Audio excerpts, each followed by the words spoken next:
नमस्कार, जय हिंद मित्रों। आप सभी लोगों का स्वागत है अपना लक्ष्य चैनल में। जैसा कि हम लोग कवर करते हैं डेली एक प्रैक्टिस सेट रोजगार विद अंकित सर का। डेली एक practice set, total 25 practice set हैं। बुक आपने थंबनेल में देख ही ली होगी। 25 सेट की जो बुक है वो हमने वीडियो प्रैक्टिस सेट 24 में भी दिखा रखा है। तो आप लोग अगर नहीं देखें तो जाके देख लें कि वो कौन सी बुक है वो है और किसको हम लोग डेली कवर करते हैं। 25 प्रैक्टिस सेट, आज यह है 25 में से 23वां प्रैक्टिस सेट। आज हम लोग 23वां प्रैक्टिस सेट करने जा रहे हैं। तो अगर आपने चैनल को सब्सक्राइब नहीं किया, सब्सक्राइब कर लें। और इसकी एक प्लेलिस्ट बना दी गई है। तो प्रैक्टिस सेट में आप प्रैक्टिस सेट जो है 23 सारे प्रैक्टिस सेट 25 के 25 आपको एक प्लेलिस्ट में मिल जाएंगे। तो चलिए आइए शुरू करते हैं बिना देरी के। पहला क्वेश्चन है सिंधु घाटी सभ्यता का पत्तन नगर अर्थात बंदरगाह कौन सा था। तो बंदरगाह कौन सा था सभी को पता होना चाहिए। तो सिंधु घाटी सभ्यता का बंदरगाह लोथल था। कौन सा था? लोथल था। नेक्स्ट है किस बौद्ध संगीति में बौद्ध धर्म हीनयान और महायान में विभाजित हो गया था। हीनयान और महायान में विभाजित हो गया था। तो देखो यह था चतुर्थ बौद्ध संगीति जो है 72 ईस्वी में हुई थी। किसके शासनकाल, मतलब कुषाण राजा कनिष्क के शासनकाल में हुई थी। ठीक है। और कहाँ आयोजित की गई थी? तो ये कश्मीर के कुंडल वन में की गई थी। कश्मीर के कुंडल वन में की गई थी। निश्चय निम्नलिखित में से कौन सी नदी डेल्टा नहीं बनाती है? तो देखो दो नदियां हैं जो हैं डेल्टा नहीं बनाती। तो कौन कौन सी नदियां हैं? नर्मदा और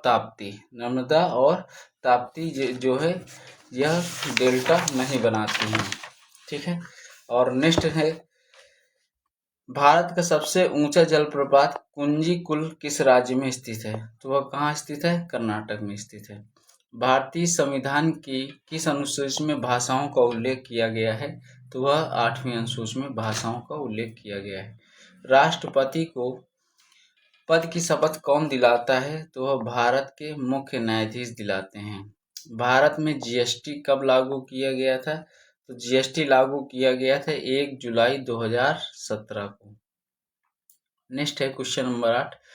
आप लोग बताइए कि 100 क्वेश्चन में से कितने नंबर आपके बनते हैं? क्या आपके 75 से 85 के बीच बन रहे हैं? अगर 75 से 85 के बीच बन रहे हैं तो कमेंट बॉक्स में बताइए आप होमगार्ड के दावेदार हैं। नीति आयोग के अध्यक्ष कौन होते हैं? नीति आयोग के अध्यक्ष कौन होते हैं? प्रधानमंत्री होते हैं। ब्लीचिंग पाउडर बनाने के लिए सूखी चूने से होकर कौन सी गैस गुजारनी होती है? तो वह गुजारनी होती है क्लोरीन। प्रकाश वर्ष किसकी इकाई का मात्रक है? तो वह दूरी का मात्रक है। किसका मात्रक है? दूरी का मात्रक है। नेक्स्ट में भारत में रुपए का अवमूल्यन पहली बार किस वर्ष किया गया था? तो वह 1949 में किया गया था। सोशल मीडिया प्लेटफॉर्म ट्विटर अब एक्स के संस्थापक कौन हैं? तो ये अब हो गए हैं जैक डॉर्सी। कौन हो गए हैं? Jack Dorsey. नेक्स्ट है मिश्रित अर्थव्यवस्था मिक्स्ड इकोनॉमी का क्या अर्थ है? तो इसका अर्थ है सार्वजनिक और निजी क्षेत्र का सह अस्तित्व। नेक्स्ट है विटामिन सी का रासायनिक नाम क्या है? तो एस्कर्बिक एसिड। क्या नाम है? Ascorbic acid. भारत का पहला सबसे बड़ा निर्यातक भागीदार देश कौन सा है? तो वह है संयुक्त राज्य अमेरिका।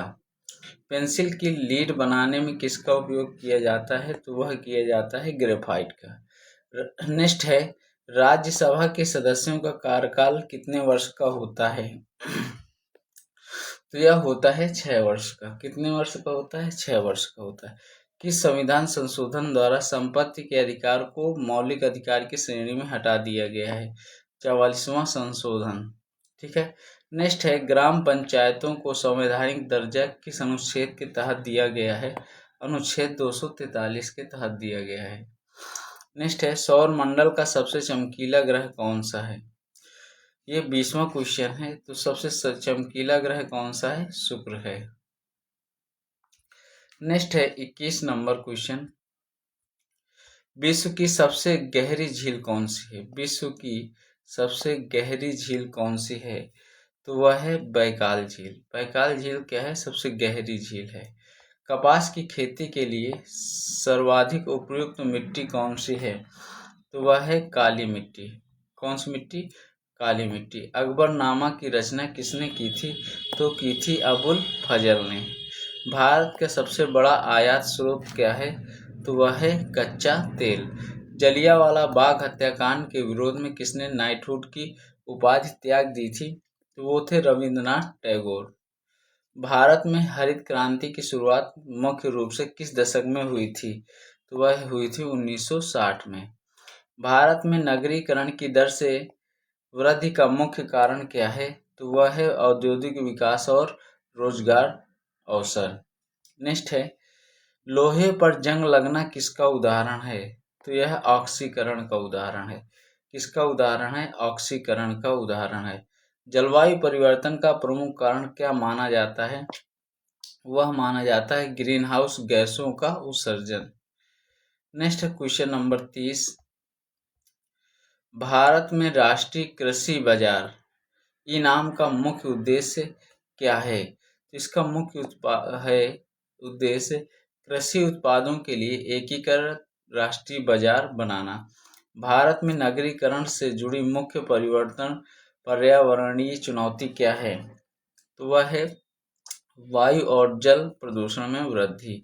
भारत की विदेश व्यापार नीति 2023 का मुख्य फोकस क्या है, तो निर्यात को बढ़ावा देना और आत्मनिर्भरता। प्रकृति में सबसे अधिक वन वाला भारतीय राज्य कौन सा है, तो वह है मध्य प्रदेश। नेक्स्ट है भारत में न्यूनतम समर्थन मूल्य किसके लिए निर्धारित किया गया है, तो वह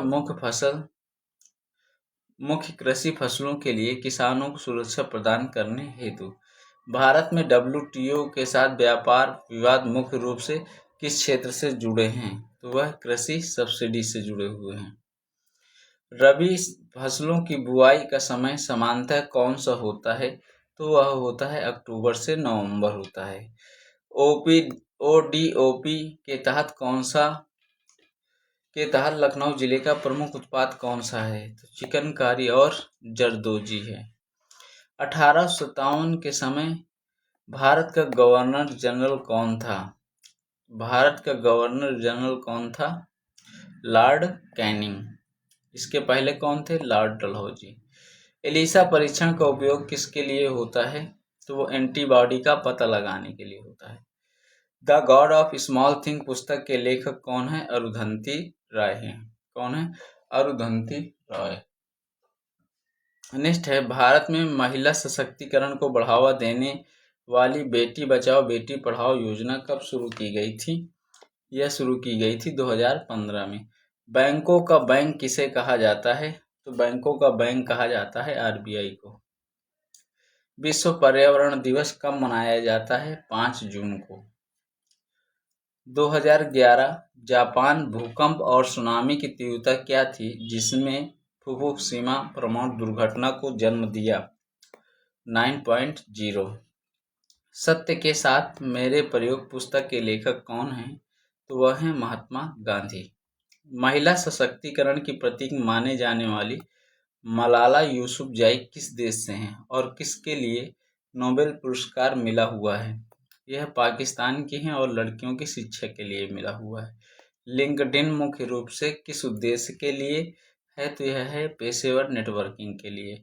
विद्युत बल्ब का आविष्कार किसने किया था, तो वह किया था थॉमस एडिसन ने। नेक्स्ट क्वेश्चन है 49 नंबर, 1980 माउंट सेंट हेलेंस ज्वालामुखी विस्फोट किस देश में हुआ, तो यह हुआ था संयुक्त राज्य अमेरिका में। गुलामगिरी पुस्तक के लेखक कौन हैं, तो वह है महात्मा ज्योतिराव फूले। नेक्स्ट है भारतीय संविधान। देखिए 50 क्वेश्चन हम लोगों ने कर लिया है। आप कमेंट बॉक्स में बताइएगा कि 50 में से आपके सही कितने हो रहे हैं। काउंटिंग करिए, तब तक हम 10 सेकेंड के लिए रुकेंगे और आपको देखेंगे कितने क्वेश्चन और कमेंट बॉक्स में आ रहे हैं, 50 में से कितने सही हो रहे हैं।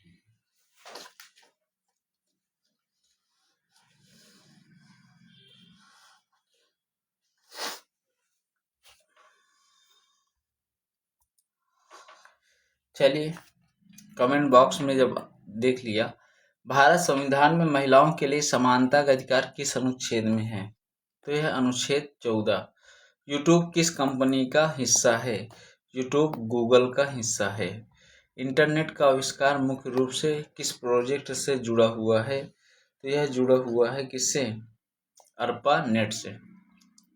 उत्तर प्रदेश में किस नृत्य शैली को प्रमुख स्थान प्राप्त है जो मुगल काल से जुड़ी हुई है? तो वह है कथक। भारत में आंतरिक सुरक्षा के लिए गठित राष्ट्रीय जांच एजेंसी का मुख्यालय कहाँ स्थित है? तो वह स्थित है नई दिल्ली। उत्तर प्रदेश में कौन सा खनिज प्रमुख प्राकृतिक संसाधन के रूप में पाया जाता है जो सीमेंट उद्योग के लिए उपयोगी है? तो वह पाया जाता है चूना पत्थर। उत्तर प्रदेश सरकार का सर्वोच्च खेल सम्मान कौन सा है? दोनों लक्ष्मण और रानी लक्ष्मीबाई पुरस्कार। आतंकवाद को परिभाषित करने के लिए किस अंतर्राष्ट्रीय संगठन की भूमिका प्रमुख है जो भारत की आंतरिक सुरक्षा को प्रभावित करता है? 4 ऑप्शन हैं। संयुक्त राष्ट्र, विश्व बैंक, अंतर्राष्ट्रीय मुद्रा कोष, विश्व व्यापार संगठन। तो इसका कौन सा हो जाएगा? संयुक्त राष्ट्र। उत्तर प्रदेश के प्राकृतिक संसाधनों में किस नदी को उत्तर प्रदेश की जीवन रेखा कहा जाता है जो सिंचाई और जल संसाधन प्रदान करती है? तो वह है गंगा। पंडित बिरजू महाराज कथक नृत्य से किस घराने से संबंधित है? तो यह लखनऊ घराने से संबंधित है।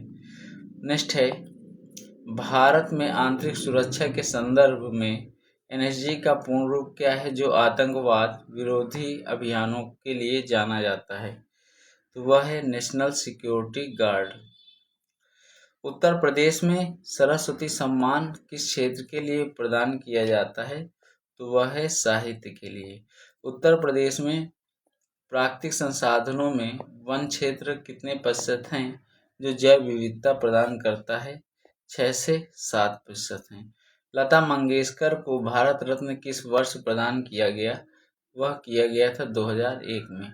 सुरक्षा आपकी संकल्प किस पुलिस का आदर्श वाक्य है? यह उत्तर प्रदेश पुलिस का है। किसका है? उत्तर प्रदेश पुलिस का है। उत्तर प्रदेश में सबसे कम साक्षरता किस जिले में स्थित है? तो वह है श्रावस्ती में। उत्तर प्रदेश प्रशासनिक व्यवस्था में जिलों की कुल संख्या कितनी है और यह किस प्रकार की संरचना पर आधारित है? 75 विकेंद्रीकरण संरचना पर आधारित है।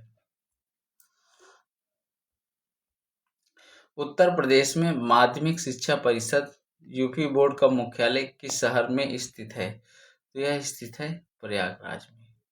उत्तर प्रदेश पुलिस में कुल कितने सशस्त्र बटालियन हैं और उनके मुख्य कार्य क्या हैं? तो ये हैं 33 दंगा नियंत्रण। पटवारी शब्द किसने सर्वप्रथम प्रयोग किया था? तो यह किया था शेरशाह सूरी ने। नेक्स्ट है, एसआईटी का पूर्ण रूप क्या होता है? तो स्पेशल इन्वेस्टिगेशन टीम ये होता है स्पेशल इन्वेस्टिगेशन टीम। अलीगढ़ मुस्लिम विश्वविद्यालय की स्थापना किसने की थी? तो यह की थी सर सैयद अहमद खान ने। चोरी के लिए दंड का प्रावधान भारतीय न्याय संहिता की किस धारा के तहत आता है? तो यह धारा 303। उत्तर प्रदेश राजस्व प्रशासन में बोर्ड ऑफ रेवेन्यू की मुख्य जिम्मेदारी क्या है और यह किस प्रकार के मामलों को संभालता है? तो यह है भूमि रिकॉर्ड नियंत्रण, राजस्व और निपटान। उत्तर प्रदेश के ग्रामीण क्षेत्र में पंचायती राज व्यवस्था सामान्यतः कितने स्तरों पर संगठित है? तो यह 3 स्तर पर संगठित है। आगरा मंडल में कौन से जिले शामिल हैं? तो आगरा, मथुरा, फिरोजाबाद और मैनपुरी शामिल हैं। डॉक्टर भीमराव अंबेडकर पुलिस अकादमी उत्तर प्रदेश किस जिले में है? तो यह किस जिले में है? यह है मुरादाबाद में। उत्तर प्रदेश शिक्षा प्रणाली में NEP 2020 के तहत क्या मुख्य बदलाव लागू किए गए हैं और इनका फोकस क्या है? तो इनका फोकस है बहुविषयी शिक्षा समग्र विकास। भारत में प्रशासनिक व्यवस्था का सर्वोच्च कार्यपालिका प्रमुख कौन होता है? तो यह होता है राष्ट्रपति।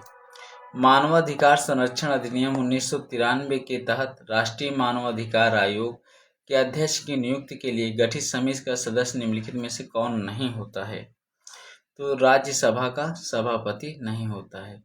नेक्स्ट है, संयुक्त राष्ट्र संघ यूएनओ के किस अंग को विश्व की लघु संसद कहा जाता है? तो वह है महासभा। वर्ष 2011 की जनगणना के अनुसार भारत का सबसे कम जनसंख्या घनत्व वाला राज्य कौन सा है? वह है अरुणाचल प्रदेश।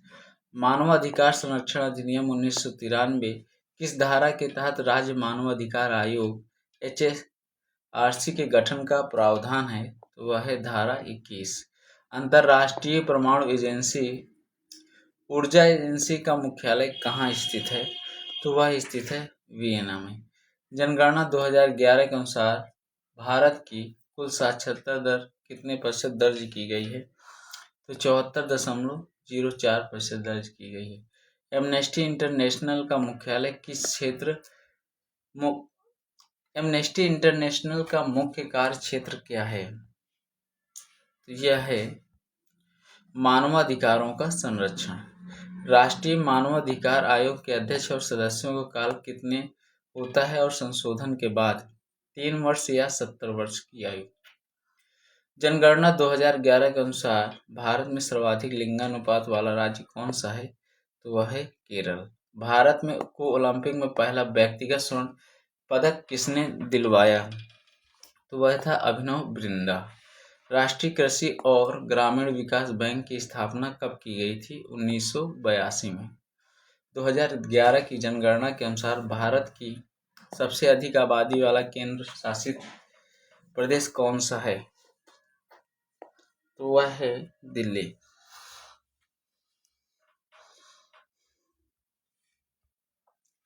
मुख्यमंत्री कन्या सुमंगला योजना के तहत पात्र बालिकाओं को कुल कितनी धनराशि प्रदान की जाती है? तो 25,000 रुपया प्रदान की जाती है। फ्लाइंग सिख के नाम से किस प्रसिद्ध एथलीट कौन है? प्रसिद्ध भारतीय एथलीट कौन है? तो वह है मिल्खा सिंह।